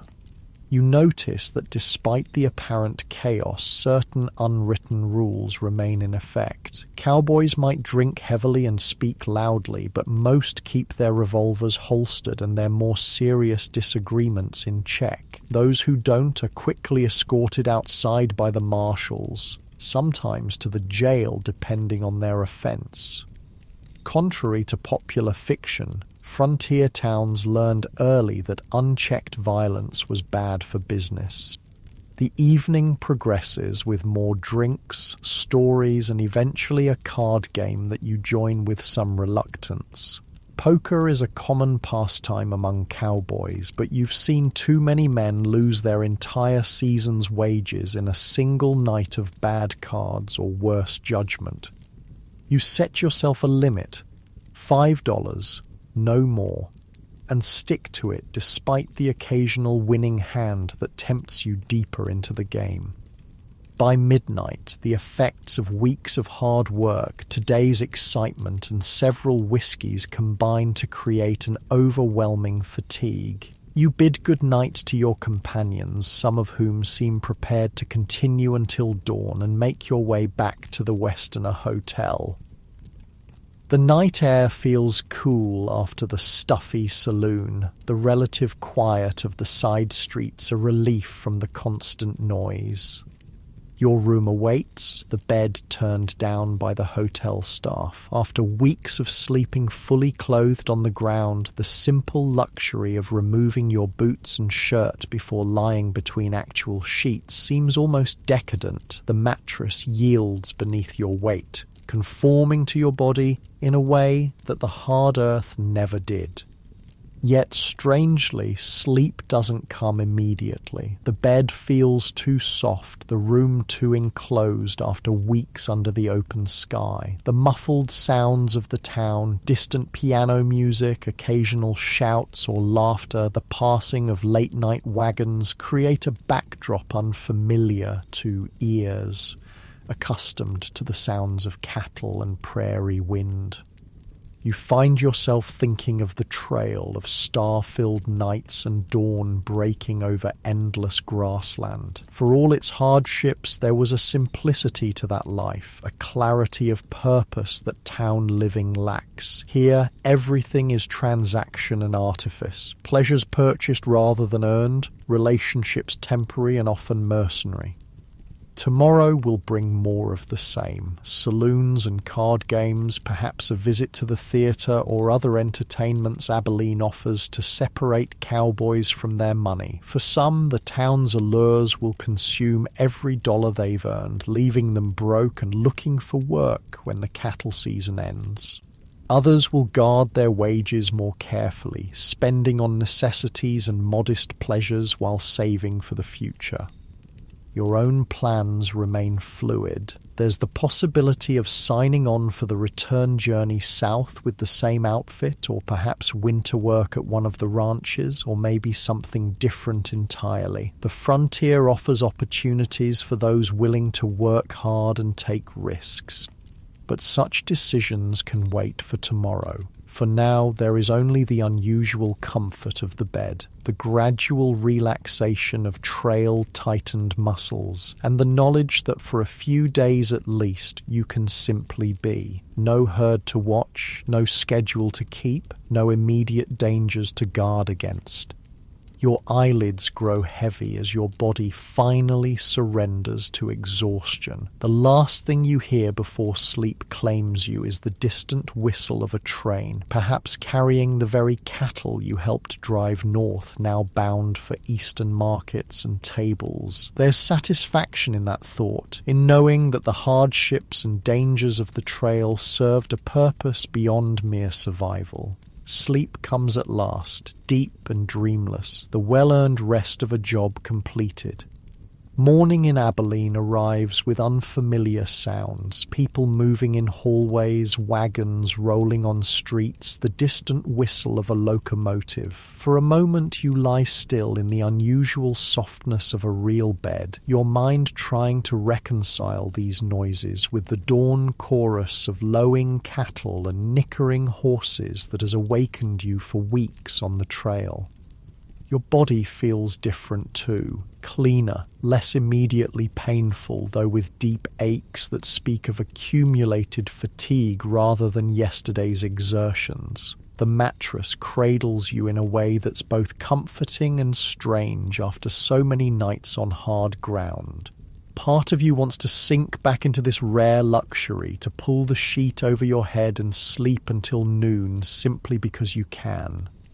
But habits formed on the trail die hard. Despite having no schedule to keep, no herd to tend, your body insists on rising with the sun. You swing your legs over the edge of the bed, feet finding the wooden floor that doesn't shift or give like the earth. Everything about town living requires small adjustments from a man accustomed to life on the trail. You dress in your new shirt and freshly brushed pants, boots that still bear the unmistakable marks of hard use despite yesterday's cleaning. Cowboy life leaves its imprint on a man's possessions just as it does on his body. Permanent creases, weathered surfaces, repairs born of necessity rather than aesthetics.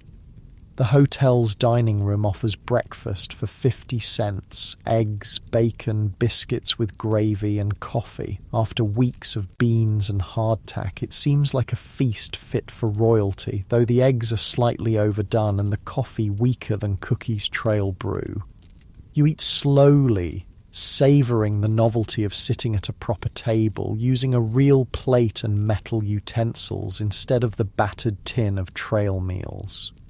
Other diners fill the room, a mixture of cowboys from various outfits, cattle buyers in their city clothes, travelling salesmen, and the occasional local businessman. The conversations create a pleasant background hum, punctuated by the clink of cutlery and the occasional burst of laughter. It's a civilized sound, so different from the elemental noises of the trail. Wind, animals, men's voices competing with the vastness of open space.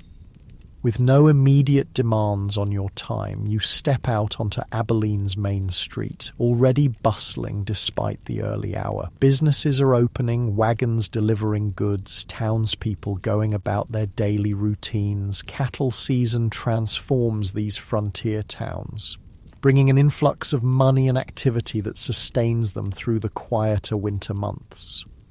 You consider your options for the day. Most of your outfit is likely still sleeping off last night's whiskey, but they'll emerge eventually, drawn to the saloons and other entertainments. Part of you is tempted to join them, to lose yourself in the boisterous camaraderie and purchased pleasures that make up a cowboy's town visit. But something holds you back, a sense that there's more to see, more to experience beyond the predictable cycle of saloons and card games. With money in your pocket and time on your hands, you have choices unavailable to you on the trail.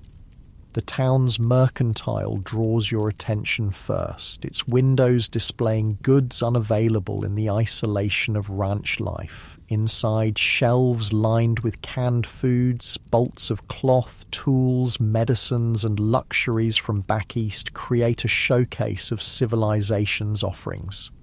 You browse without any particular purpose, enjoying the simple novelty of choice after weeks of having no options beyond what the chuck wagon provided. Eventually, you make a few practical purchases: tobacco, a new bandana, sturdy socks, ammunition for your revolver. Small things, but important for the working cowboy. The shopkeeper wraps them carefully in brown paper, tying the package with string. The transaction complete, you step back onto the boardwalk, your modest bundle tucked under your arm. The post office is your next stop. Like many cowboys, you have irregular contact with whatever family remains. In your case, a mother and younger sister back in Missouri. Letters travel slowly on the frontier, sometimes taking weeks or months to reach their destinations. But they provide a tenuous connection to the world beyond cattle and trail dust. There is indeed a letter waiting, your mother's careful handwriting on the envelope, the paper worn from its long journey. You take it to a quiet corner of the town's small park, settling on a bench beneath a cottonwood tree to read privately. Her words bring news of home, your sister's schooling, changes in the small farming community where you grew up, gentle inquiries about your health and plans. Between the lines, you can read her continuing hope that you might someday return, though she knows better than to ask directly.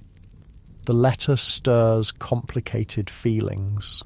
There's love for the family you rarely see, nostalgia for the simpler life you left behind, but also the certainty that you could never return to it permanently. The constraints of farm life, the predictable rhythms of planting and harvest, the close quarters of community, all would feel like a prison after years of the freedom found on the open range.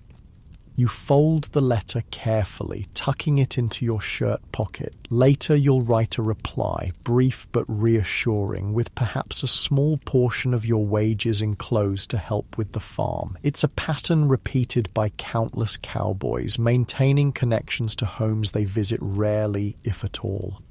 The day stretches before you, filled with small pleasures and observations impossible on the trail. You watch a train arrive at the station, disgorging passengers from the east. Some clearly businessmen come to negotiate cattle purchases, others looking like settlers heading further west.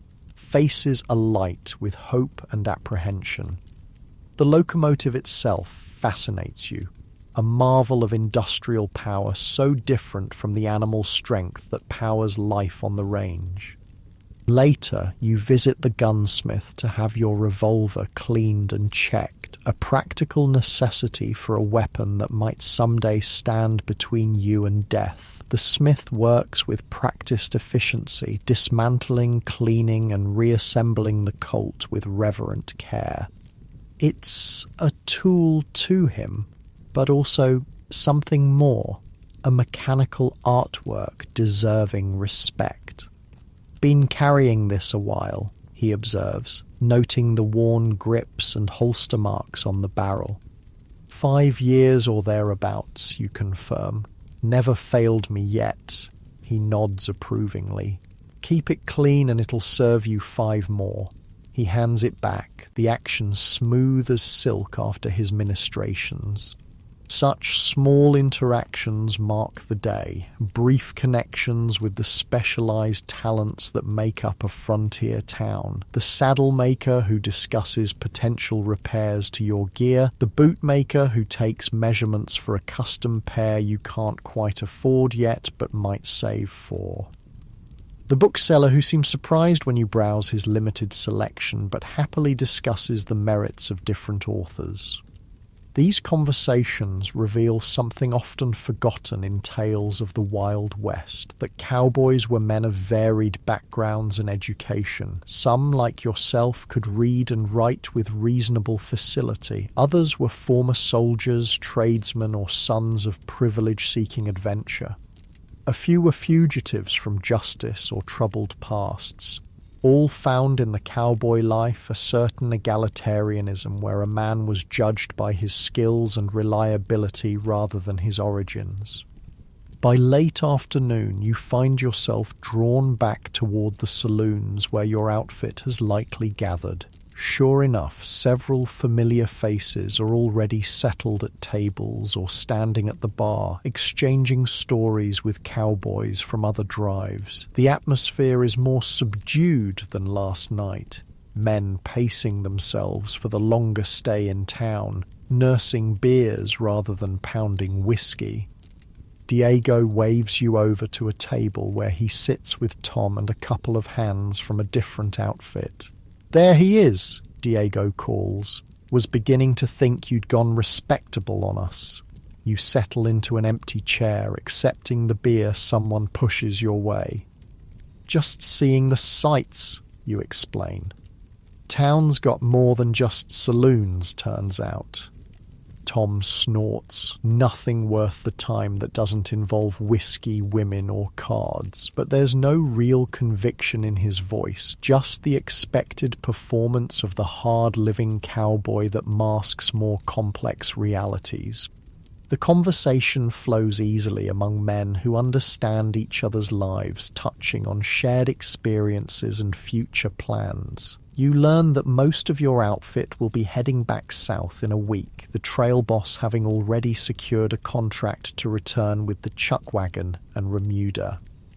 Some will go, lured by the promise of continued work. Others, like Tom, plan to winter in Wyoming, having lined up ranch work that will carry them through until spring. What about you?" Diego asks. "Coming back with us?" You hesitate, realizing you haven't fully decided. The familiar rhythm of the trail has its appeal. At least you know what to expect, harsh as it might be. But something in you seeks change, perhaps a different challenge or simply a new landscape. "Haven't made up my mind," you admit. "Might head west a bit, see what's hiring in Colorado or Montana." The others nod, understanding the restlessness that drives many cowboys to move regularly between outfits and territories. Few expect to stay in one place or with one outfit forever. It's the nature of the life to follow opportunity and inclination across the vast spaces of the frontier. As evening approaches, the saloon grows more crowded and rowdy. Fresh outfits have arrived in town, their members flush with newly paid wages and eager for entertainment after weeks of deprivation. The piano player arrives, striking up popular tunes that soon have men singing along in various states of musical ability. Women in bright dresses circulate through the crowd, encouraging drinks and companionship at inflated prices. You nurse your beer, feeling slightly removed from the growing revelry. Last night's excitement has faded, replaced by a more contemplative mood. Perhaps it's the letter from home or simply the natural come-down after the drive's completion, but you find yourself observing more than participating in the saloon's entertainments. A commotion near the bar draws everyone's attention. Two cowboys from different outfits, faces flushed with alcohol, voices raised in disagreement. The subject is unclear, but the trajectory is familiar. Before it can escalate further, the town marshal appears as if by magic, his presence alone causing a subtle ripple of adjustment in the room. "Take it outside or cool it down," he says simply, one hand resting casually near his holstered revolver. His eyes, hard as flint beneath the brim of his hat, convey the seriousness behind the mildly delivered ultimatum. The cowboys glare at each other a moment longer, then mutter acknowledgements and separate, moving to opposite sides of the room. Crisis averted, the marshal nods to the barkeeper and continues his rounds. It's a scene played out nightly in cattle towns across the frontier. Potential violence channeled and contained by the thin veneer of law enforcement. Contrary to the romantic legends that would later grow around the Wild West, most cowboys avoided serious trouble in town. Their work required cooperation, level-headedness, and respect for the practical realities of frontier life. Those who couldn't control their tempers or respect basic rules rarely lasted long in the profession. The mythical gunslinger of later fiction bore little resemblance to the pragmatic working cowboys who drove cattle north from Texas. As the evening progresses, you find yourself ready for quieter surroundings. Bidding good night to your companions, you step out onto the boardwalk, inhaling the cooler night air with relief after the smoky confines of the saloon. Stars shine overhead, partially obscured by the glow of town lights but still visible, a reminder of the vast wilderness that lies just beyond these streets and buildings.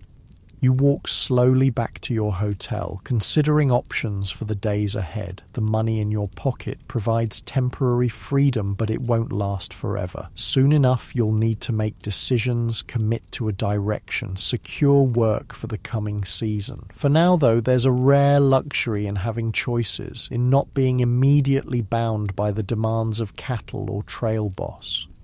Your room welcomes you with simple comforts. The bed turned down, a pitcher of fresh water on the washstand, a small lamp casting warm light against the coming darkness. You remove your boots and outer clothes, performing ablutions that would have been impossible on the trail. The soap smells faintly of lye rather than the harsh carbolic of the bathhouse, and the water is cool rather than hot, but the simple act of washing face and hands before sleep feels civilized in a way that still surprises you. The bed receives your tired body gratefully, the mattress seeming less disconcertingly soft than the previous night. Perhaps you're already adapting to town comforts, your body forgetting the hard ground more quickly than expected. You extinguish the lamp and lie in darkness, listening to the muffled sounds of Abilene at night, distant piano music, occasional voices or laughter, the passing of late wagons or pedestrians on the street below. Sleep approaches slowly, your mind too full of possibilities to surrender quickly to unconsciousness. Images and memories drift through your thoughts. The endless horizon of the prairie, the night sounds of a bedded-down herd, the camaraderie of men around a campfire after a day's hard riding. For all its hardships and dangers, there's a purity to trail life that town living lacks, a direct connection to the elemental realities of earth and sky, animal and human, that civilization obscures with its comforts and complexities.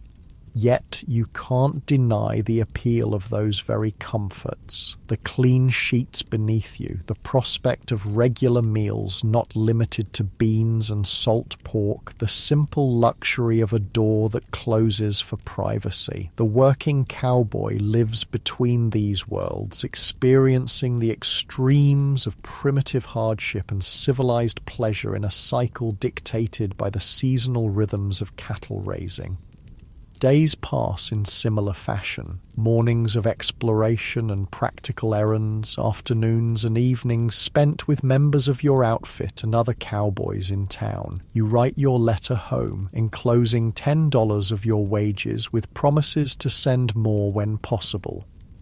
You purchase a few more necessities and one luxury, a small book of poetry that fits in your saddlebag. Something to read during the long evenings ahead wherever they might find you. Gradually, the mood in town shifts as cowboys begin departing. Some headed south with returning outfits, others to ranches for winter work, a few taking stage or rail to more distant destinations. The saloons grow quieter, the streets less crowded. Abilene begins reverting to its normal rhythms after the frenetic activity of cattle season. A week after your arrival, you make your decision. Rather than returning south with Diego and the others, you'll head northwest, following rumors of good winter work at a large ranch in Wyoming territory. The outfit is known for fair treatment of its hands and offers the possibility of learning more about the ranching business beyond the specific skills of trail driving. The night before your departure, your remaining outfit mates gather for a farewell dinner at the Prairie Rose restaurant. It's a simple meal, but feels significant. These men have shared dangers and hardships that create bonds beyond ordinary friendship. Tomorrow your paths will diverge, perhaps never to cross again in the vastness of the frontier. To the best damn point rider I've worked with, toasts Tom, raising his coffee cup in lieu of whiskey. The others join in, embarrassing you with praise that cowboys rarely express directly. In this moment, with separation imminent, the usual restraint loosens just enough to acknowledge the respect earned over weeks of shared work.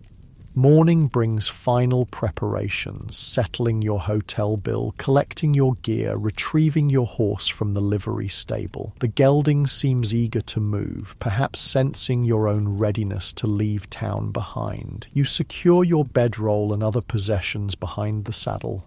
Check your supplies one last time and swing up into the familiar embrace of well-worn leather. Abilene falls away behind you as you ride northwest, following the stage road that will eventually connect with trails leading into Wyoming. The town's noise and complexity give way to the simpler soundscape of hoofbeats, wind through grass, and occasional birdsong. Your shoulders relax, breathing deepens as the open country welcomes you back.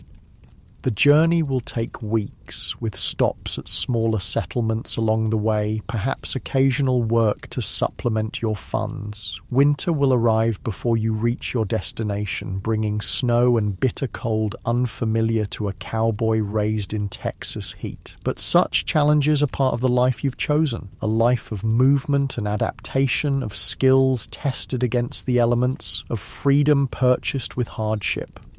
As you ride, your thoughts turn to the changing west around you. Already the great cattle drives are beginning to fade, threatened by expanding railroads, the encroachment of farms and their barbed wire fences, the gradual closing of the open range. The era of cowboys, as you've known them, those half-wild men moving vast herds across unfenced prairie, has perhaps a decade remaining before progress and civilization transform it beyond recognition.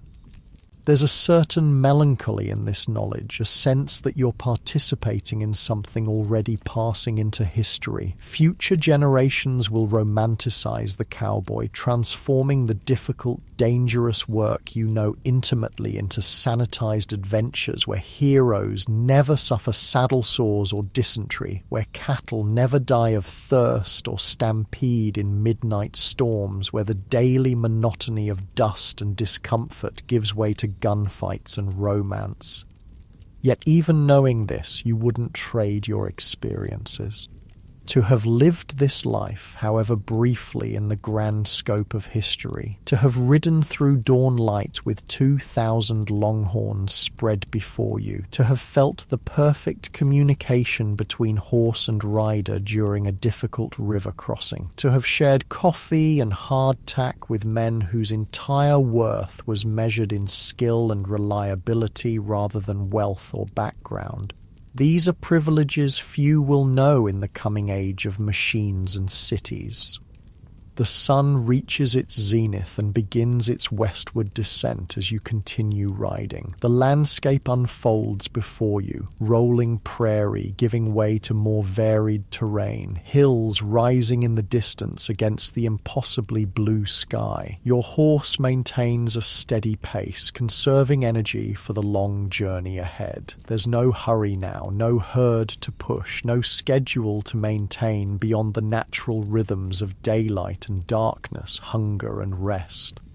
By late afternoon, you begin looking for a suitable camping spot, somewhere with water and grass for your horse, perhaps a bit of shelter from the wind. An experienced eye identifies possibilities that a town dweller might miss, the slight depression that will block the prevailing wind, the particular shade of green that suggests a spring or seep nearby, the arrangement of trees that might provide both firewood and security. You make camp with practiced efficiency, unsaddling your horse and setting him to graze on a long picket line, gathering wood for a small fire, preparing the simple meal that will sustain you until morning. As darkness falls, you spread your bedroll on the ground, using your saddle as a pillow just as you did on the cattle drive. Above, stars emerge in breathtaking profusion, undiminished by town lights or buildings, the same stars that guided cowboys across the trackless prairie in the earliest days of the great herds. The fire burns low, its embers casting just enough light to see by as you settle into your blankets. The night air carries a chill that hints at the coming change of seasons. Somewhere in the distance, a coyote calls, its lonesome cry echoing across the open land. Your horse shifts slightly at the sound, then returns to quiet grazing, undisturbed by a presence as familiar as the night itself. Lying beneath that vast canopy of stars, you feel a profound connection to the land and its rhythms, to the generations of men who've made their lives in this harsh, beautiful country. Cowboys, vaqueros, native peoples, all bound to this landscape in ways that permanent settlements and civilization can never fully understand. There's truth in that connection. A fundamental honesty in facing the elements directly, in knowing that survival depends on skill, judgment, and sometimes simple luck. Sleep approaches gently, your body relaxing into the familiar embrace of earth beneath and sky above. Tomorrow will bring more riding, more decisions, more challenges, both expected and unforeseen. The Wyoming ranch may prove to be everything you hope for, or merely another temporary stopping point in a life of movement. Either way, you'll face it with the quiet competence and adaptability that define the true cowboy, not the fictional hero of later stories, but the working man who drove cattle, endured hardship, and helped shape a nation's expansion across a continent. Your breathing deepens, muscles relaxing after the day's ride. The last conscious thought before sleep claims you as appreciation for the open country stretching in all directions, for the skills hard-won through years of difficult work, for the freedom to choose your path despite the uncertainties it brings.